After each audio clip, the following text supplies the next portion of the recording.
Alrighty, welcome everyone to yet another episode of the Boost Your Biology podcast.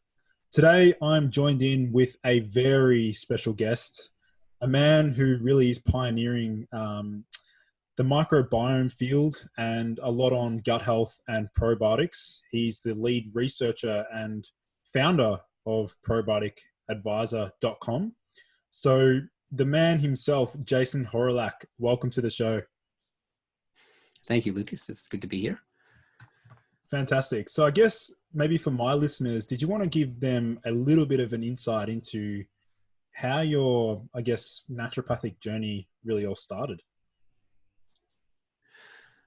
I can do that. Yeah. And I was one of those people that grew up in Canada, and I grew up with parents who were probably pretty typical of parents at that time point of not having a great idea of what good health was and how to, they did their best, obviously, but, I had numerous courses of antibiotics, like probably 2 or 3 a year on average in those early years, ate a lot of junk food, and, I didn't have great health at from my early years, and it was really when I started traveling, decided to be a backpacker and make my way around the world was my idea. I didn't get too far before I arrived in Australia. I think it was my third country in my round the world trip. Fell in love with the country, and when I arrived in northern New South Wales around Byron Bay in the early 90s, and it was a pretty transformative place back then, and it just really got me in contact, an awareness of good health and what we could be doing to look after oneself, which is really something I knew nothing about leading up to that. So, I went through those phases of essentially implementing naturopathy personally, and then just seeing this absolutely huge change in my life, my asthma, allergies, hay fever, energy levels, infection levels, all those things changed dramatically. And just felt better. And that was living naturopathy. And then I later worked out that you could study this to become a naturopath and help other people. Because, I'd never heard of such a thing when I was in Canada. I never heard of naturopaths or herbalists. I was very much in that Western medical model as my family was, and as I was as a child. So I studied naturopathy at Southern Cross University. And then in my final year of study, essentially I had a lecture given by Dr. Stephen Myers talking about leaky gut and dysbiosis. And this to me was like one of those pivotal turning points where, I had, you're pretty generalist in your naturopathic training. And I loved herbs and I love nutrition. Those were my core things that I was always going to take with me regardless.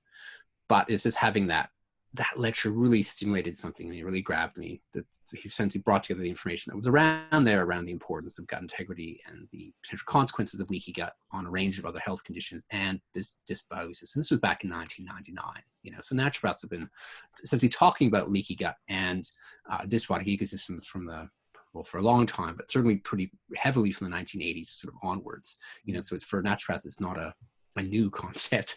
What's new perhaps is the knowledge levels and development and the testing. Those things have certainly moved, but talking about good gut health and a healthy ecosystem are things that we've been doing as a profession for decades. Yeah, but it's really his lecture really stimulated me so much. I went and spoke to him right afterwards and said, "Hey, I want to do my honors degree and hopefully PhD in this area." And that's essentially what I did. So from 2000 onwards, I did my clinical trial looking at the microbiome, what we called the microflora at that point, in irritable bowel syndrome patients. We looked at leaky gut and IBS patients, designed a treatment protocol with herbs and prebiotics and probiotics to treat these patients with IBS, and then that put on to my PhD, which we kept doing in a similar vein, really trying to work out ways to beneficially modify the ecosystem. And it's been pretty amazing to be in the gut and gut microbiome field since that point, because that's where, from the early 2000s, where it really started to boom dramatically. And you never would have guessed it, back in the 1990s or even probably 2000, 2001, that it was going to boom the way that it has. But yeah, it's been an amazing ride along that way. And to just see, for me, it's just been amazing to see the changes in technology and the tools that we have, as clinicians, have access to look at ecosystems now are like light years away from where they were 20 years ago. And because of that evolution of tools, it means that researchers around the world can actually see more of what's going on than what we could 20, 30, 40 years ago, where the tools we're using, culturing, were very crude, and we couldn't really see nuanced changes and sometimes even big changes. You can put people on like all vegetarian diets or all meat diets, and they don't like it. They couldn't even see real much difference in their ecosystems back in the 80s and 90s when they did those experiments. And now we know that there's dramatic differences from that, but we just didn't have the technology to see such things back then. Yeah, it's fascinating. You mentioned one of your earlier research projects was analyzing or assessing the microflora of IBS patients. Curious to know, like, what did you find in the early stages? Well, this is one of those pivotal turning point stories again, in that we were doing CDSAs, comprehensive digestive stool analyses on these patients, and what was trying to think, like my main takeaway was that those weren't very accurate. That's my main takeaway from my honors year. At that point, they were based on culturing, and we were giving our patients, 100 billion lactobacilli from a supplement that was designed just for my clinical trial. So it was weeks old. Like they were made, sent to me, given to patients. There's no die off of microbes there. We're giving them 2 different prebiotics, and the test we were using was unable to tell any changes before and after. We're looking at the gut ecosystem, and to me that was just like unbelievable, because we knew there's bugs in the supplement. We knew that they're giving therapeutic doses of prebiotics because they were farting like mad. They had like a lot of flatulence, a lot of gut action going on. So they were working the way that we'd expect them to, and they were unable to determine any real shift. And that was a huge red flag, and certainly maybe want to go down and investigate like the different types of stool analysis we should be doing, and why we should get away from culturing as a way of assessing gut microbiome health. And thankfully 20 years on, we're generally there. But there's still some labs and still some practitioners holding on to the culturing because they don't want to move along with the times. But I think from memory, I'm having a deep search really back in my memory banks. It was probably low bifidobacteria, I think, was one of the things we did show up in our IBS patients. And we certainly found them to have a higher instance of increased intestinal permeability too. Yeah. Interesting.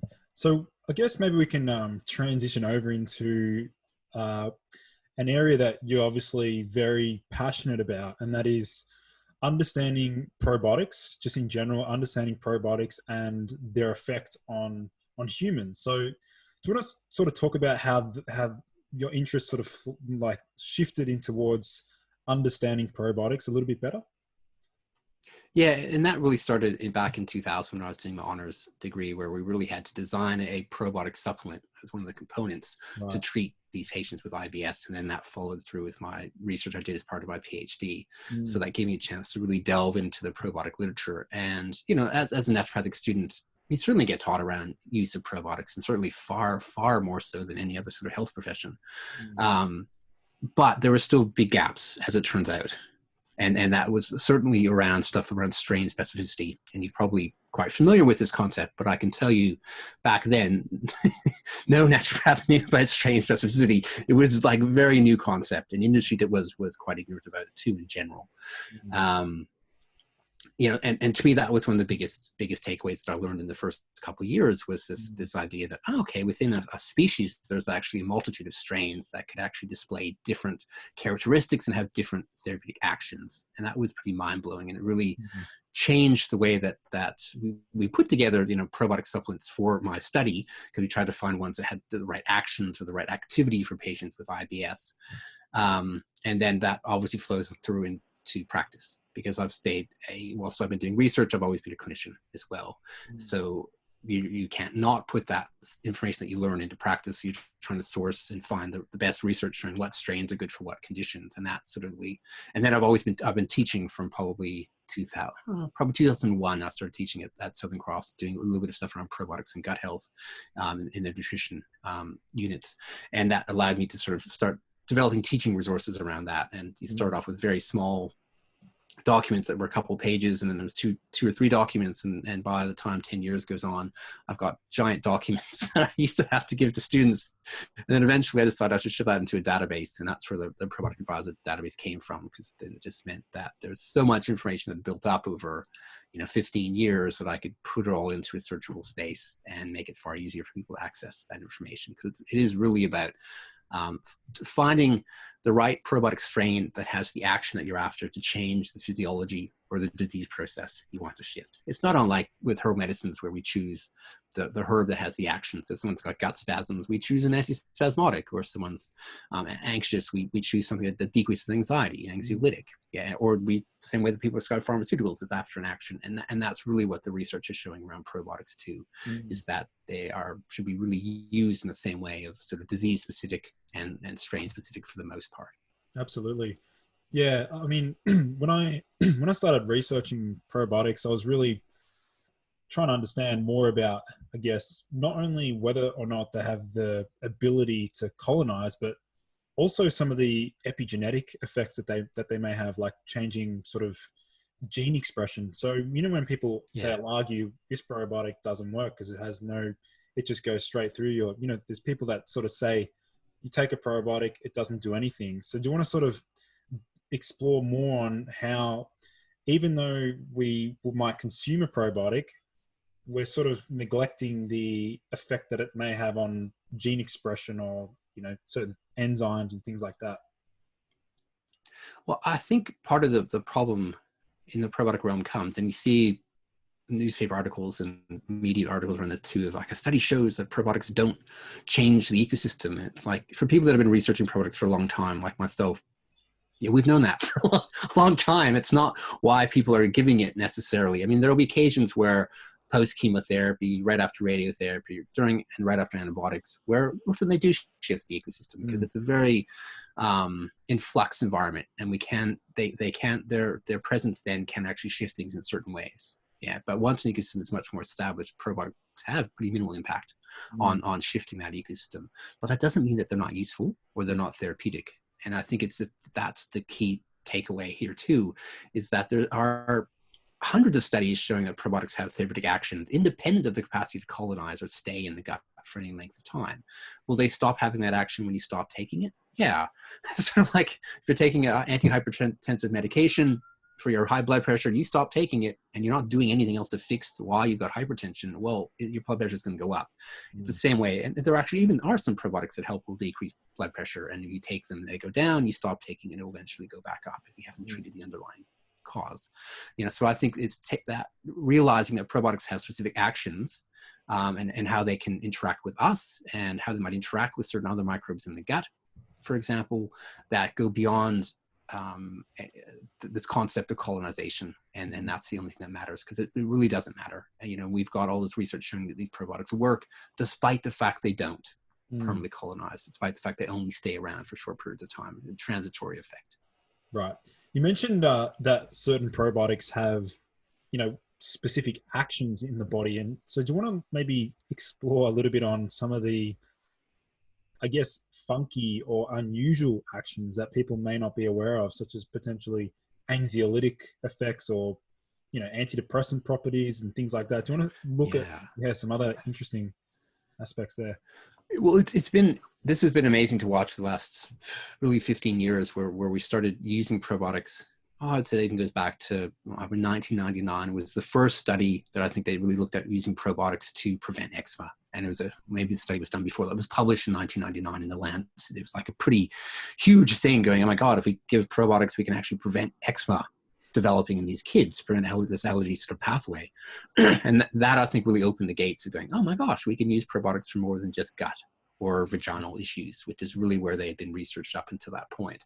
So it's been great to see all the again, the booming area of probiotic research, where there's clinical trials for cervical dysplasia from ingesting probiotics, for endometriosis from, again, orally ingesting probiotics, as well as for things like bacterial vaginosis or vaginal candidiasis, for example, or prevention of UTIs. You know, so that's the sort of, you know, female repro area, you could argue. And then there are clinical trials for using probiotics have been shown to decrease anxiety, to improve mood scores, to benefit cognitive scores in people with Alzheimer's disease, as well as for more classical stuff around irritable bowel syndrome or inflammatory bowel disease, and lower cholesterol levels.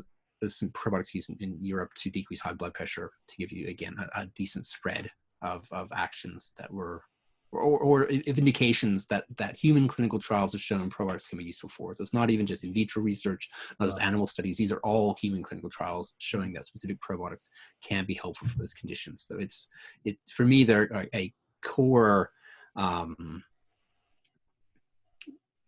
group of tools that I use in my practice. Yeah, just like I've got herbs, Yeah. I've got probiotics, I've got nutritional supplements. I separate them out because you can't just go, I'll give a probiotic. And that to me is always something that's very frustrating when you read something and say, I'll just take a probiotic. It's like, Yeah. that's useless advice. It's like, take a herb, take a drug. Which? Exactly. Which herb, which drug? Yeah. It's like, you've got to be specific here. What action are you after? What are you trying to achieve? Yep. This is what we need to be focusing on when we make our choice around probiotics. Exactly. Yep. So I guess maybe we can transition back into exploring more of the impact of diet and how specifically certain food groups, or I guess lack of certain food groups, can impact the microbiome. So maybe we sort of start out with, I guess, at the moment, a lot of my US audience, it's quite big in the US, is the carnivore diet. So perhaps we can sort of start with analyzing what we know so far about, what happens to the gut when we remove fiber completely, such as on the carnivore diet. Yeah, and I suppose I'm looking forward to probably more systematic research around that question. I mean, I think we can look at, okay, what happens when we go ketogenic? What happens when we go high protein, low carb, and essentially cut out most fiber? Because there is research around those aspects of things. And I think there's the theoretical ideas of what's going to happen too when we take that another step further. Because essentially what microbes are living in our gut really depends on what we feed them. I think that's sort of like, makes sense and we kind of resonate with that. But when you think about it, that's really important, because you might have 160 species down there. Some will eat bile, some will eat protein, but a whole bunch, particularly ones that we generally see as beneficial species, are fiber consumers. And if we essentially don't feed them, their populations go down. And there are consequences to that. And that's what we do see in research. And I certainly see in patients that have been following sort of more extreme ends of animal-based ketogenic versus, having more plant fibers in there too, is you will get a decrease in butyrate producing bacteria. Right. And the research showed even within 2 weeks, you can have a 50%, a pretty massive decrease in bifidobacteria and a decrease in Faecalibacterium, which is a key butyrate producing bacteria that has other anti-inflammatory effects in the gut as well. So for me, that's a pretty dramatic impact. And that does impact on things like gut integrity over the longer term, because your colonocytes, your colon cells, have essentially evolved this relationship with our gut microbes, and that about 70% of their energy needs are met from the gut bacterial metabolites like butyrate and other short chain fatty acids, but primarily butyrate, 70%. So what happens when we don't feed those colonocytes butyrate anymore? They don't function the way that they should. And you start getting leaky colon, and you start getting inflammation that's going on. Then they can't really heal up properly because we're so reliant on that. And it's pretty amazing to think about the fact that we've evolved, those cells have evolved this relationship with the microbiome, and particularly with the butyrate producing microbes that are there. And those ones are very much dependent on dietary fibers, resistant starches, oligosaccharides, and polyphenols, I would say, to essentially be able to produce butyrate and be able to function, eat, and live. And if we take all those things out, essentially we don't feed them anymore. What we do feed is ones that eat protein, and we're often feeding ones that eat bile. And those ones are more problematic in that, in general, we're feeding more proteobacteria, we're feeding more allostipes, more Bacteroides, ones that actually tend to thrive on more protein and bile. Because when we eat more fat, we produce more bile. More fat, more bile, more fat, more bile. So they're not eating the fat directly, but they are responsive to fat intake. And this is something I see clearly when you see this rise in allostipes and this rise in bilophila, which are key bile-loving organisms. And they eat their primary bile acids, and they produce these things called secondary bile acids, which are then pro-inflammatory in the colon, as well, and linked to increased risk of colon cancer, for example. And through that process of protein putrefaction, because that's essentially what's happening, is you're feeding more. If you're cutting out the fiber and having essentially much more protein, more of the protein reaches the colon to be putrefied, is the technical term for it. And there's a reason why they use that term instead of fermentation, because it's not a clean burn. like fiber is a clean burn that you get gas, like hydrogen gas and short chain fatty acids. And then some hydrogen gas will be consumed by something else, like methane producing microbes, for example. But putrefaction of protein gets a little bit of gas, not very much, a little bit of short-chain fatty acids, less, and certainly not much in the way of butyrate. But you do get ammonia, you get amines, you get indols, you get phenols, you get hydrogen sulfide gas. And many of these things are toxic in higher amounts. Yeah, and you can cope with it for a period of time. But things like hydrogen sulfide gas, for example, we know has got the capacity of causing visceral hypersensitivity. It prevents colonocytes from being able to utilize butyrate as a food source. So even if a small amount of butyrate is being produced, it can't be even utilized properly because of the increase in hydrogen sulfide gas production, and causes that sort of chronic leakiness that I alluded to earlier. But that doesn't happen over 2 days or 2 weeks. That builds up over months and months. Yeah, and this is where you see this increasing gut sensitivity. Like I had a patient who came to see me that essentially she was just eating 2 chickens a day. That's it, nothing else. She had been eating a little bit more, but as her gut got more and more inflamed, she essentially was cutting out anything that produced gas. Yeah, and in the end, she's getting a bit of gas from potatoes. So practitioner said, okay, we'll cut out potato. She did that, and then trying to get her to have anything that was remotely fibrous, even like the tiniest bit, would cause her excruciating pain. Wow. Because essentially, we did a microbiota analysis, and her like elastipes were off the charts, or very high proteobacteria and extremely low butyrate producing bacteria, which is you'd expect because they're not feeding it. Like it's not a surprise, but it was interesting to see the total amount. I think her butyrate producing bacteria made up like 2% of her ecosystem, and usually we're looking at 40% is what we're looking for ideally. So like right. really, really low. And her degree of visceral hypersensitivity was intense. She was in excruciating pain every single day when she could feel the bit of her bowel movement essentially scraping its way, going through her gut. It's causing excruciating pain. And this is one of the more classic endpoints that you see, where we're starving off butyrate producing microbes, we're starving off bifidobacteria, the ones that are important for promoting integrity and decreasing inflammation in the gut. We're feeding microbes that are causing inflammation in the gut, and causing that increased hydrogen sulfide gas production, increase of secondary bile acid production, which again increases inflammation and having such a severe degree of inflammation in the colon as a result of that. Interesting. So obviously you mentioned a little bit on butyrate, and I know butyrate's probably been, would you say it's one of the most well-studied short-chain fatty acids? I know there's acetate and propionate. So they're the main, yep. They're the main three. And then is butyrate the one that's had they are for the research? I'd say more recently. Yeah. Cause I can look back in my honors thesis and where I did a review on short-chain fatty acids. And I reckon acetate actually had a fair bit around it back in the late 90s, or, which is where the literature I was looking at for my first honors thesis. But I think the research on butyrate has really boomed since that point. So there's certainly stuff on acetate, certainly stuff on propionate too, a little, but a lot less than butyrate. And I think there's been a lot more focus on butyrate because of not just because it's the main food source for colonocytes, because we've known that for a long time, but because it has other systemic benefits that have only recently arguably been teased out beyond just its impact on the gut. And that's the other aspect that you would argue would be the negative consequences too, that if we're not getting that, if there's very little butyrate being produced, colonocytes are going to utilize everything that's there and even not have enough for them. And you're certainly not going to get any sort of systemic absorption of that butyrate to get the other actions that butyrate can produce, which are the neuroprotective, anti-inflammatory actions. They improve insulin sensitivity, so they help with blood sugar control, for example. They can help heal a damaged blood-brain barrier, help essentially increase serotonin production in the gut by decreasing inflammation in the brain. It's like all this amazing stuff that butyrate does. It is very much a potent neuroprotective agent, but we have to produce enough in the gut to have a chance of getting enough in the circulation to get those additional therapeutic effects. Yeah, I know there's a few products on the market that actually they actually sell like exogenous butyrate in a supplement form. So curious to know your thoughts on exogenous short-chain fatty acid supplementation. Yeah, my first goal is always to enhance endogenous production. Yep. Feed up the indigenous producers, because most people are there. Even that patient that had 2%, there was still some there, and there was still enough if we could eventually get to the point when she has actually expanded her diet quite considerably since then from a fiber plant food polyphenol perspective, and her butyrate producers would have gone up as a consequence of that.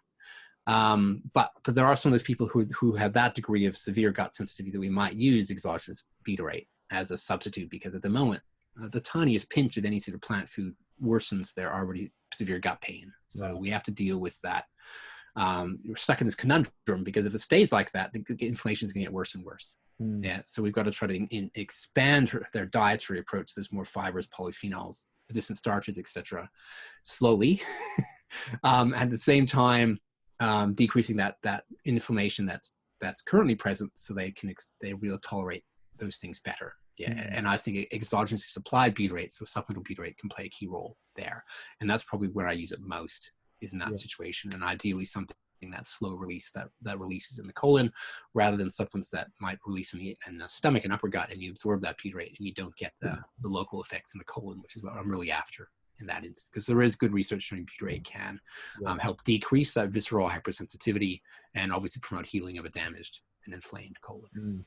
So with that that visceral hypersensitivity you just mentioned, is that something that's just common across IBS, IBS-C, different types of IBS? Do you want to explain what that actually is for my listeners? They may not be aware of. Yeah, essentially, good point. So visceral hypersensitivity is where the nerves in the gut are hypersensitive. And essentially I always tell my patients this, but how they research it in research circles, luckily not in our clinical practice, is putting these special balloons up their butts and pumping up these balloons. And people with visceral hypersensitivity complain of discomfort and bloating when the balloon is this full, whereas normally it would be this full before I would get the same degree of discomfort as what they're experiencing. Essentially, the nerves are just hyper responsive, and even a small amount of stimuli, and that can be feces moving through, that can be any gas bubbles being created. So pressure on those nerves triggers a much more exaggerated pain response. And that's what they're experiencing. It is very common across IBS patients, and it's considered to be one of the core underlying drivers of irritable bowel syndrome as well. And it's certainly not uncommon in ulcerative colitis, and certainly with a number of patients that I'm working with that have got a fair degree of inflammation that area. It's pretty common. I'm thinking of one patient that had to do an enema before bed every single night to clear out any feces so they could sleep, because just the presence of feces just sitting there overnight was enough to cause enough pain to prevent sleep. And that's, again, a more exaggerated response. Cool. So do you want to maybe explore a little bit on the implications of sort of excessive antibiotic usage, and sort of like what the research has shown? I know there's some people, discussing the fact that certain antibiotics can wipe out certain bacteria for many months or even up to a couple of years, I've read. So do you want to explore sort of how we've gone about that sort of research? Yeah, and this has been a fascinating area to watch too. I did a systematic review, I think it was about 2004, where we grabbed every single study that looked at antibiotics and their effect on the gut microbiota, which was 100 and some studies. Extracted all the data into little tables to get an idea of what was doing what. And pretty much every single study done to that point had used culturing. And as I said at the very beginning, not that accurate to tell us what's going on. And generally they would show, there's a massive change for maybe a week, 2 weeks, at the worst 4 weeks, then it's going to look pretty much similar to what it looked before. So I remember reading that data at that point, going, my God, maybe they're not that bad. Maybe they're only impacting things for 2 to 4 weeks, and then things seem to look more normal again. And that was really a limitation of the tools that we had. That was the key thing there, because there was one research study that showed that even 16 months after course of antibiotics, the metabolic activity, the functionality was different. And that was the first study that was the early 2000s to suggest that maybe it looked normal, but the functionality was different. But luckily, as we moved over to using modern microbiology techniques, we could actually see that the impact of antibiotics was far, far greater for the most part than what we assumed before. It's an interesting study published in Gut last year, single course IV antibiotics, 9 species went extinct. Extinct. What do you mean by extinct? Extinct. Gone. Never to be seen again in this person's gut. So, and that was IV antibiotics in one single course, one single dose even. It wasn't like a lot. It was just like this. Sometimes some antibiotics have got absolutely massive changes to the ecosystem. And in this case, they had a species that went from like 0.00 something percent, Bork-Falkii, went up to 92% the next day after the antibiotics, because it could survive that antibiotic, and the competition didn't. And it was like, I got food, I got space, grew into that. And this bug didn't even know existed before. They named it after the researchers, Bork and Falk, but joined it together, Bork-Falkii, very funky name. Yeah. But so that in itself was interesting, just that change. And then it did sort of settle back down, and the Bork-Falkii went back down to much lower level. However, it was the 9 species being lost, and there was a 10th species that was missing for, I think it was 9 months, and then eventually it came back on the radar. But even 2 years afterwards, those 9 species were gone. So I think that really needs to be be flagged for patients and practitioners. It's just the potential impact there is not as mild as we once thought. And what are the repercussions of the loss of 9 species? We don't know. I think that's the key thing, is that some of these species we have not named yet. We don't know what role that they play in the gut, but they have evolved with humans for thousands upon thousands of years. So arguably they're play important roles, or they might well do. And there is a degree of what we call functional redundancy in the ecosystem, in that a number of species can do the same task, but there's some cases there's not. And I think a clear example of this is Oxalooxybacter formigenes. So Oxalooxybacter eats oxalates.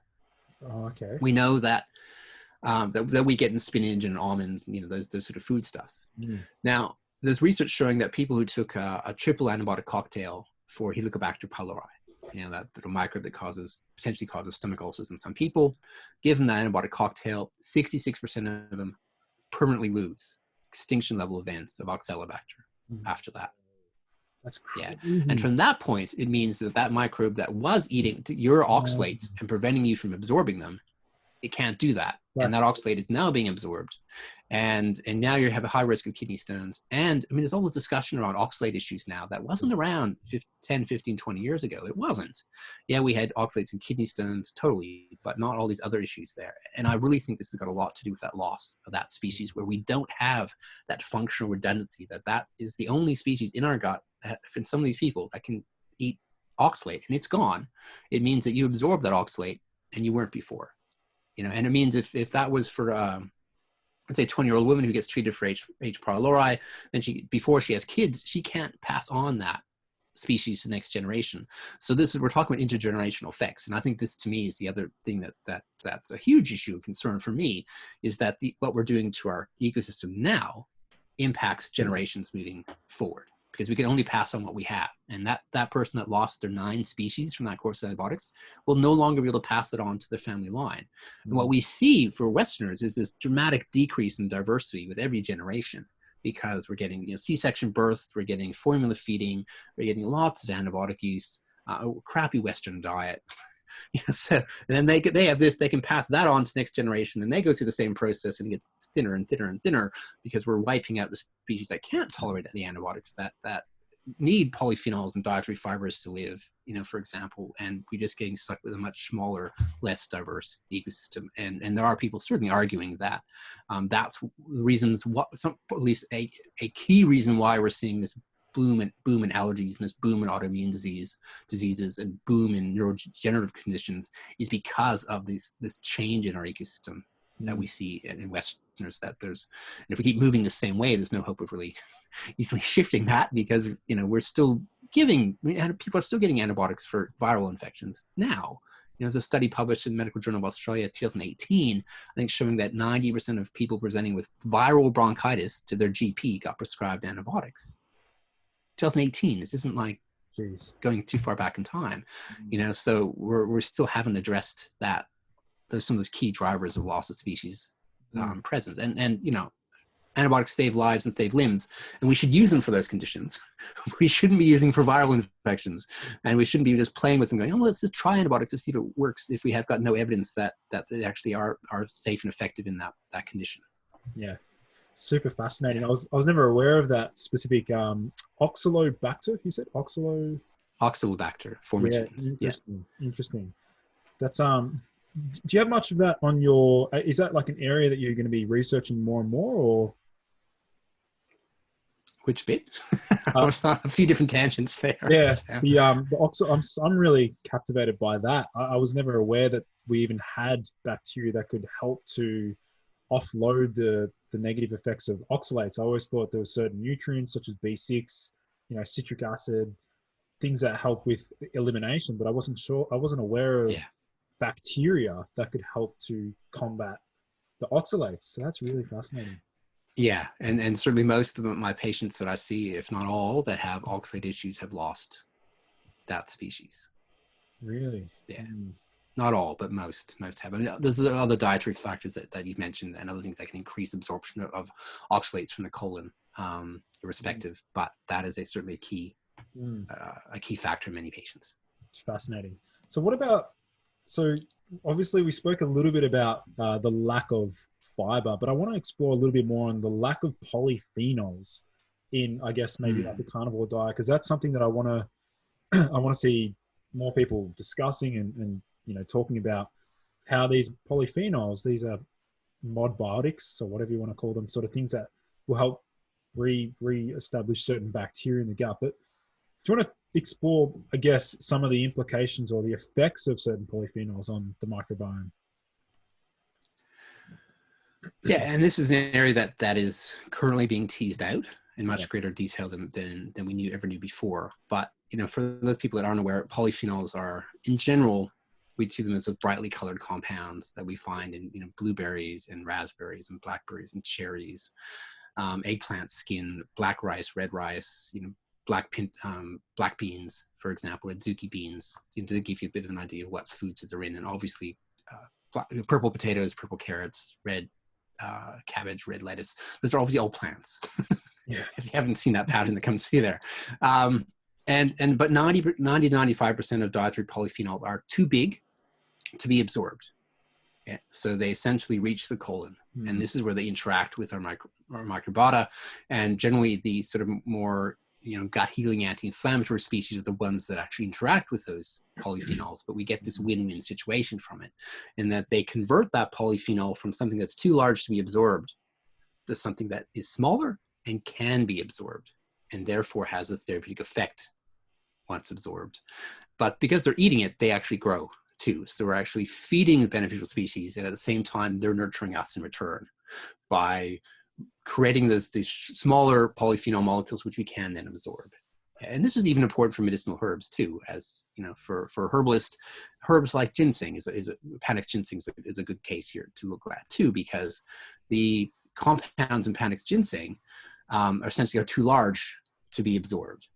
And they need to be converted by a number of different species, including some of the butyrate producers, including some things like bifidobacteria, to make the compound that we then absorb that has a therapeutic effect. Yeah, but we know that these polyphenols tend to have, broadly speaking, antioxidant and a range of anti-cancer, anti-inflammatory effects in the system. Yeah, so I think the anti-inflammatory aspect is a pretty huge one, because how many diseases that we see in Western nations that aren't driven by inflammation? Yeah, and if we sort of take out these anti-inflammatory factors in our food, there's a consequence, let alone the direct consequence on the microbiota as well, whose species are dependent on the consumption of those polyphenols as well.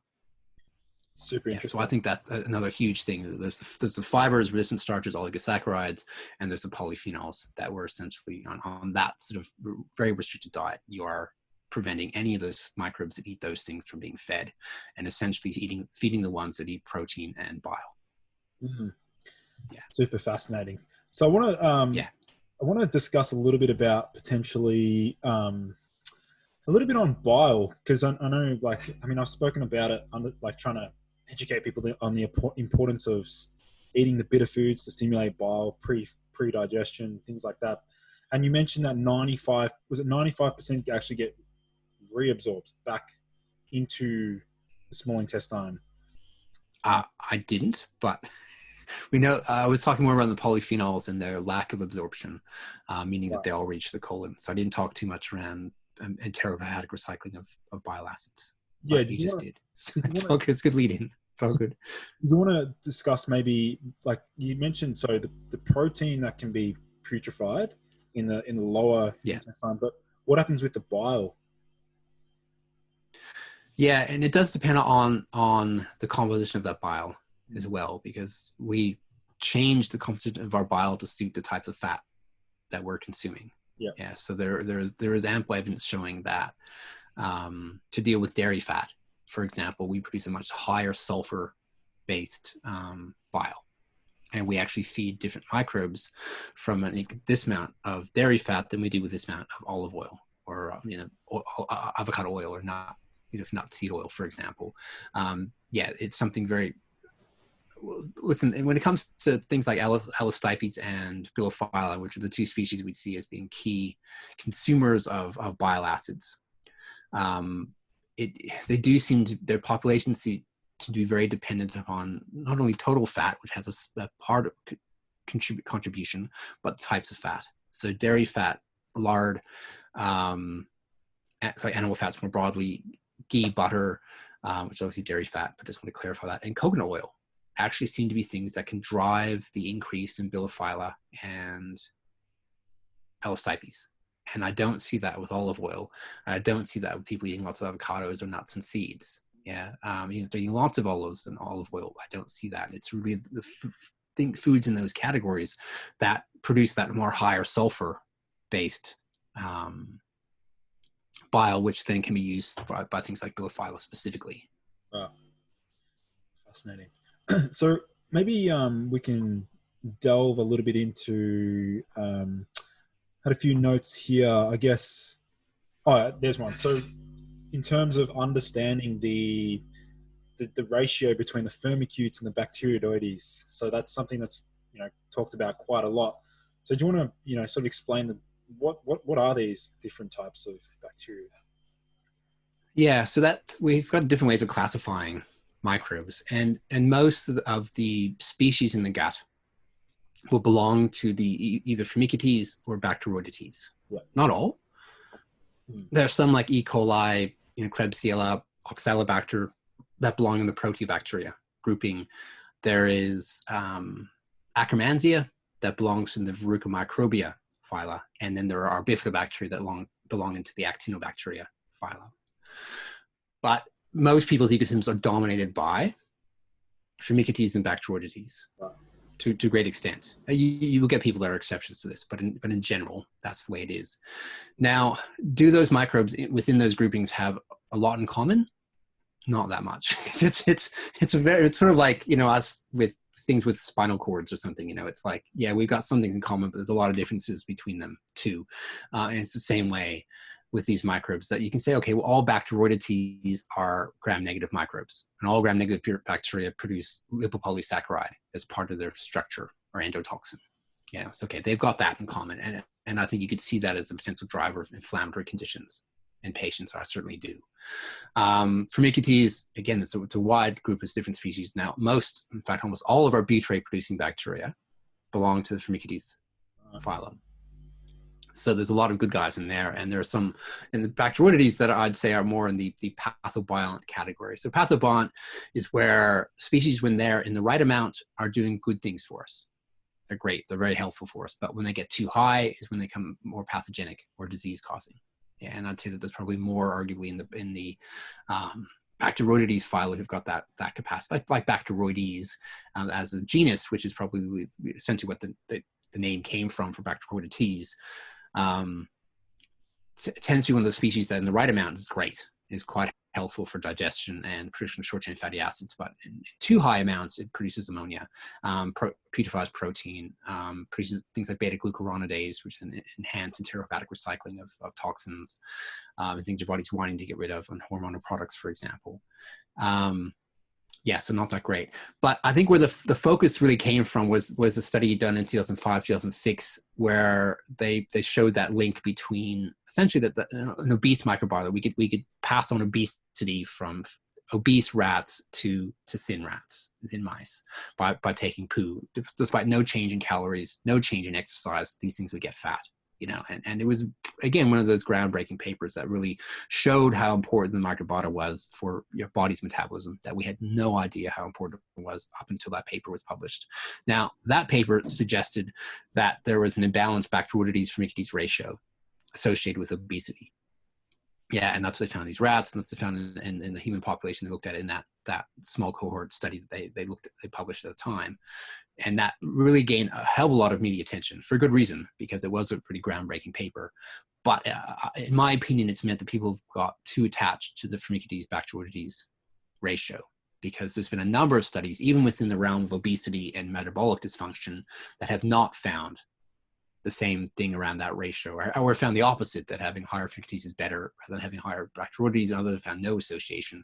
So I think from a metabolism perspective, I don't put any weight and focus on that ratio, or even more broadly, I'm looking at what's the components of could they have too much endotoxin. I suppose maybe that's the way I'm looking at bacterial disease, because they're endotoxin releasers. It's like, okay, how big of a component of the gut are they, and how much might not be driving that inflammation in this patient, and how is their diet and lifestyle influencing where that's at. And then again, I'm looking at Firmicutes mostly because of all the butyrate producers from those categories. So I wanted to make sure that there's a good amount of butyrate producing bacteria in someone's ecosystem. But I'm not attached to that ratio. Yeah. And I don't think we should be based on current data. Of course. And obviously you said that there's other bacteria that lie outside of either the Bacteroides or Firmicutes, and one of them you mentioned was Acromandia. Yeah, so Acromandia is one of those recently introduced species that we didn't know existed before, that in healthy guts make up between 1 and 3% of what's there. That seems to play a pivotal role for metabolism, help maintaining good weight, maintaining good blood sugar regulation and metabolic control, as well as just gut integrity in general. That it seems to be, you could see it's the function it performs in the gut is to maintain good gut integrity. I think that's a good takeaway, and the flow on of that is improved metabolic health. Yeah, that's the other takeaway. So that's one of those genera that very few people are aware of.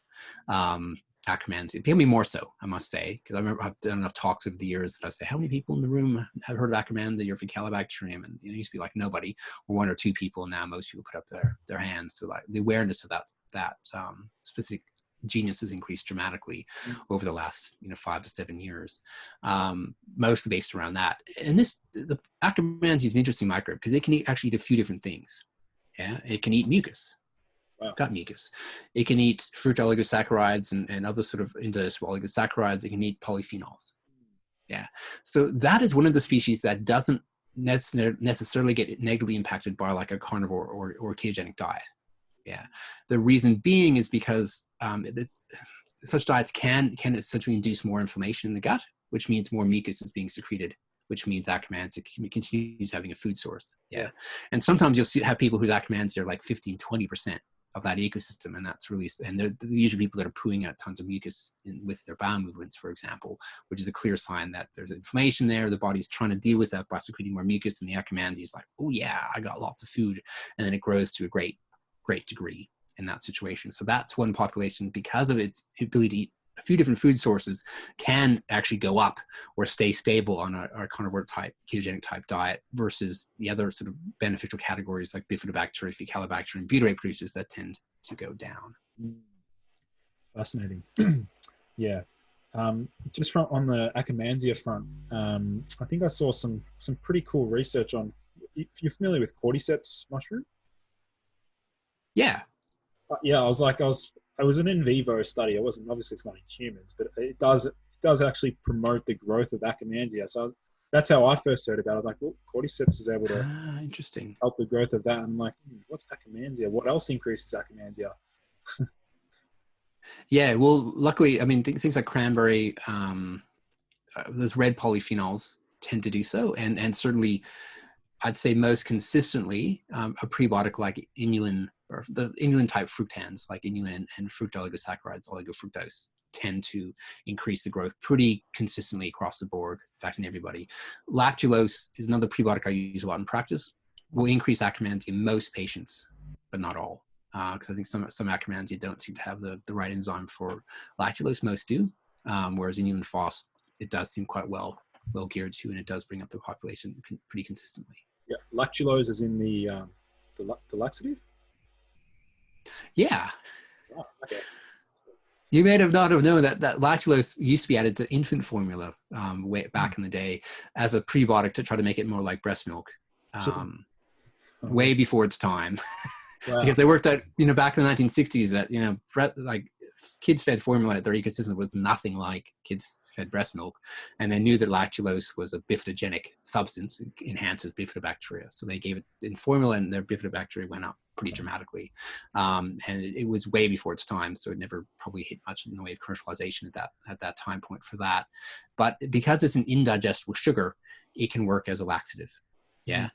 Because we don't break it down or absorb it, but bacteria, only the good bacteria do. So it feeds bifidobacteria, it feeds Fecalibacterium, it feeds Acromandia consistently. So they will consume it. Their populations go up. So if you get the dose right, it will work as a prebiotic and not laxative. If you give a laxative dose, you'll get probiotics and laxative dose from it. But the prebiotic dose is often like 1 or 2 teaspoons a day, whereas you're looking at 6 teaspoons in one hit for the laxative dose. So it's much more reduced than that. Wow. All right. Well, I wanted to sort of wrap it up with one sort of final question. And this one's just, I want to throw this out there and just, I guess, see how your brain ticks, and I guess like where you see the entire, I guess, gut health research space veering. Like what sort of direction do you see it sort of veering into? I think essentially poo capsules without the poo would probably be, simply put, where I see things moving is that probiotics that are very novel, that are based on species that are found in guts in much greater amounts, that play more pivotal roles in gut health. And in fact, the first of that sort of newer generation probiotic has just reached the marketplace in the US, and they're marketing it for type 2 diabetes and metabolic dysfunction, but it's got Acromandia, got 2 species of butyrate and a few species of butyrate producing bacteria combined. And that's the first of many. So I think I'm a bit excited about actually having, a broader range of tools that we'll have access to with a wider range of microbes in those forms to potentially have a greater impact, particularly with those patients like that. The person who just had chicken and that was it. It's like, okay, here's the chance of introducing some butyrate producing bacteria that maybe will have some therapeutic effect as they're passing through. Maybe they'll even permanently colonize. We don't know, because what we do know is that with current generation probiotics based around lactobacilli and bifidobacteria, permanent colonization is extremely rare. There are the odd exception to that, but 95% of studies show they stay around for a week or two, you're doing pretty good. But I'm hopeful that we'll eventually develop, newer ones that can actually recolonize in a way that the current generations don't, in a much more effective way. And I think, fecal microbial transplants are going to be something that's much bigger in the future as well for a wide range of different conditions. But I think there's going to be moves to make that easier and less pooey. And that's the poo capsules without the poo, just the microbes without the other fecal matter alongside that people will happily be swallowing, whereas at the moment there's too much issue with swallowing poo capsules, more broadly speaking, or doing enemas, for example, as ways to introduce a new ecosystem in. But I do think that will be a booming area too, of going, okay, well, can FMTs help with depression, anxiety, obesity, metabolic syndrome? And there's some preliminary research showing that they certainly can. Yes, I think Alzheimer's, multiple sclerosis, RA. I think that there's all these things that there is great potential to actually impact through the changes in the gut, and we're certainly at that beginning stages of using more FMT as a way of changing that, which is much more dramatic shifts to the ecosystem. That's easy rather than changing one's diet or changing one's lifestyle, which we would argue is like a core thing we should be focusing on, but that requires a lot more effort versus than just taking a pill. And for some people might be able to take that pill and get some benefit for 6 weeks or 8 weeks until those microbes die off, and they need another dose. But if it's quick and easy, then that might actually take off as a new treatment approach too. Fascinating. Definitely an area that I'll keep my eyes out in terms of these. I think one of my friends actually labeled them crapsules. Yeah, it's well named. All right. Well, Jason, thank you so much for joining me in today. It's been packed full of valuable information for my listeners. They're gonna absolutely love this episode. So, do you want to give my listeners a chance to find out more about your services and what you offer, and where they can learn more about, I guess, your resources and stuff like that? Yeah, I mean, I've got a website called probioticadvisor.com, and we've got two arms to that. One is a courses portal, and we have a range of courses on gut health and the gut microbiota, vaginal microbiota, breast milk microbiota, but just like human microbiota and how we can change that. Gut parasites, fructose intolerance, a few different things there, topic areas. And then also a probiotic database, which is really designed more for practitioners going, okay, well, I want to know what probiotic is best to treat ulcerative colitis to help bring into remission in someone that's, doing 10 body bowel movements a day, versus which ones are better for keeping someone in remission.